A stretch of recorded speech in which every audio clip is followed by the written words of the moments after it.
নমস্কার, আমি ডক্টর বৈশালী রয়। আজকের এই ভিডিওতে ইনফার্টিলিটি বা বন্ধ্যত্ব নিয়ে কিছু বলবো। আজকালকার দিনে ইনফার্টিলিটিটা কিন্তু খুবই র্যাম্পেন্ট। এই ইনফার্টিলিটি হতে পারে পুরুষের, হতে পারে স্ত্রীর, অর্থাৎ মেল বা ফিমেল দুজনেরই ইনফার্টিলিটি হতে পারে। ফিমেল ইনফার্টিলিটি নিয়ে আমরা অনেক কথা বলি, অনেক কথা হয়, কিন্তু মেল ইনফার্টিলিটিও কিন্তু অনেকটাই র্যাম্পেন্ট।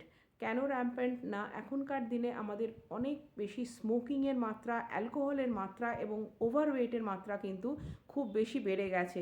এই তিনটে কিন্তু খুব বেশি রেসপন্সিবল ফর মেল ইনফার্টিলিটি।